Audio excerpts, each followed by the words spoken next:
Hello, I'm Novelette with Morgen Real Estate. On March 3rd, the City of Torrance will have its general election. Voters will choose from 3 candidates for City Council, as well as several measures. One of the most significant is Measure X. We have the Mayor of Torrance here today to discuss further what Measure X means for us. Hello, Mayor Furey. Thank you for talking with us today. Thank you for being here. I appreciate it. Thank you. Good. Could you tell us more, what is Measure X?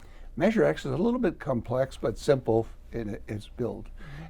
It's truly a sales tax measure, but it's a sales tax measure that we have created that will not be instituted unless some other agency tries to take a sales tax measure before the voters.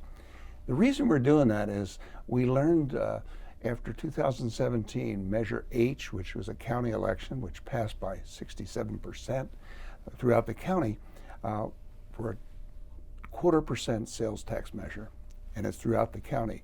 And in 2018, more than $12 million was collected in the City of Torrance from consumers from that sales tax measure. And as of today, we're sitting here just a month away from our election. We have not received 1 penny back from that because we have to go to the County of Los Angeles and actually apply and do grants and to try and get that money from them, but nothing. And the interesting thing is, in 2017, when this was passed, the highest voter turnout was in Los Angeles, Santa Monica, and Long Beach, which passed it with 77%. They added it to a tax measure. But it didn't really impact those people because they already had the state top at 10.25%. So nobody can put a sales tax measure higher than that. So those voters actually said, yes, we'll pay a sales tax, but they never paid that sales tax. Here we are 2 years later, and the biggest consumers of the money from Measure X are Los Angeles, Long Beach, and Santa Monica. Measure X was to take care of homeless services.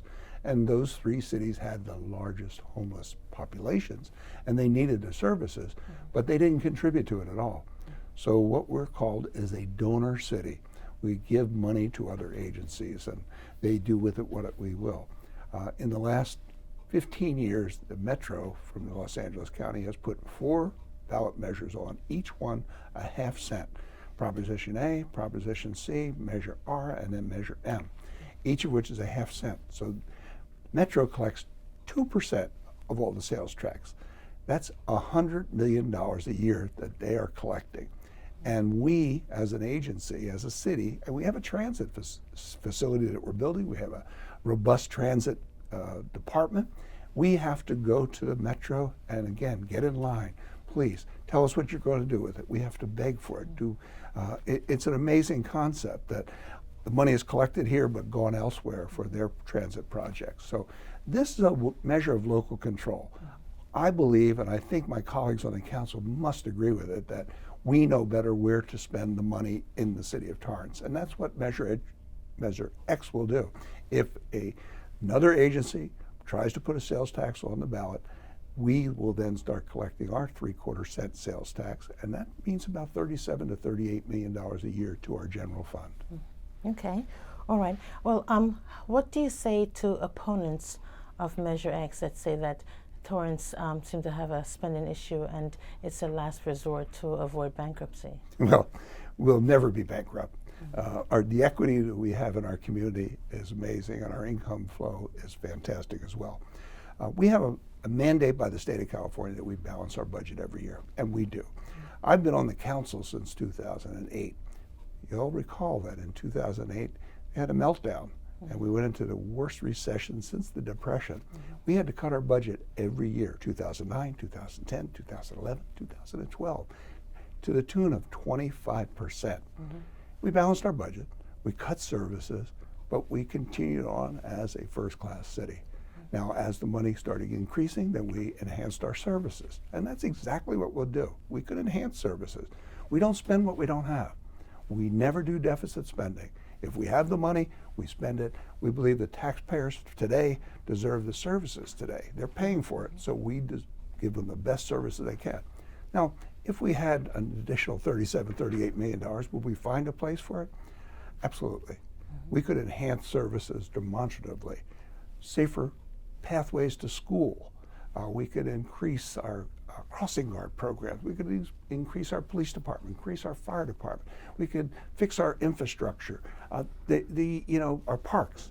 We've had a strategic plan for Columbia Park for 20 years, and we've probably instituted about 5% of that. We could do that with that kind of money. $37 million addition to our income. We could pay down some of our pension debt. It's mind-boggling what we could do with that money, and we wouldn't have to go ask other people. The other thing is, with local control, everybody can come into the city council every Tuesday and tell us where we should be spending that. And we have budget hearings every year. We ask people, what is your favorite thing? And then we spend what we have. We put some into our savings for our rainy day fund or our reserves, and the rest of it we want to give back to the community. So do we have a spending problem? Absolutely not. We look at it every year when we go through the budgeting process. If somebody doesn't like what we're spending on, they should tell us about that. Okay, lovely. Thank you for clearing that up.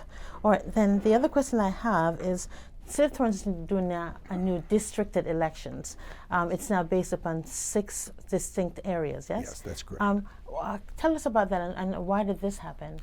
That's an interesting story. A lot of communities, agencies are doing this because the California Voters' Right Act is even more stringent than the United States Voters' Right Act. And in essence, we were warned by a law firm that threatens to sue cities, and then they have, in fact, who don't go to districting. And districting, the concept is that people have a better chance of minorities of getting elected into the city if they are districted into the area where they live. And there's a lot to be said about that, as you see the gerrymandering that some states have done, and some counties have done as well. But we took it right by the book. We had to have 24 to 26,000 people in each district. They had to have a community of interest and geographical boundaries, and we did that. And we decided this just prior to the last election, that we would go to districts in this election and the following election. The mayor sits at large, so the mayor will be voted on by everybody. But this year we're doing districts 2, 4, and 6 as the first go around, and then in 2022 we'll do 1, 3, and 5, and then by that time we'll just continue on with these. So the concept is that you as a resident will have a point person, a council person that you can go to and feel secure that they are with your values, your interests, the characters of your neighborhood. They might know it more.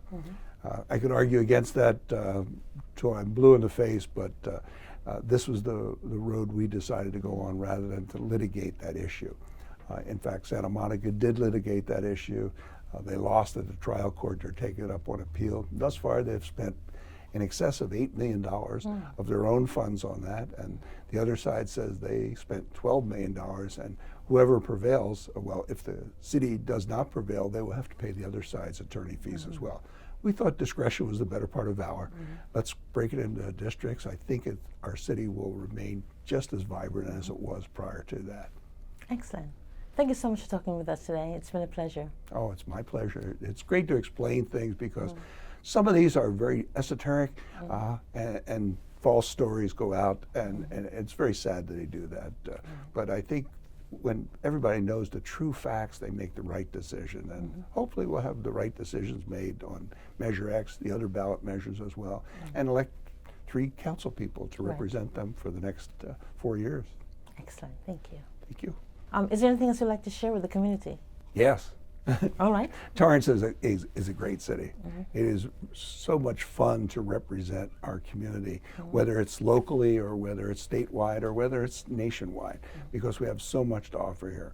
We are one of the last balanced communities where we have equal amounts of commerce, industry, and residents. And we all seem to work together to make such a great community in what I consider probably the garden spot of America.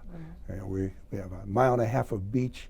We have just great shopping areas. We have great places to work. We manufacture things here. Pelican Products is one. Robinson Helicopters another. These are international companies that are well regarded throughout the whole world. And it all starts right here in the city of Torrance. We have aerospace industry products that are manufactured here by Torrance residents that are flying right now in satellites and space rockets. And it's really, you know, it gives me a lot of pride to represent a community like this. Excellent. Thank you for sharing that with us. My pleasure. And thank you for talking with us today. Thank you for being here. My pleasure.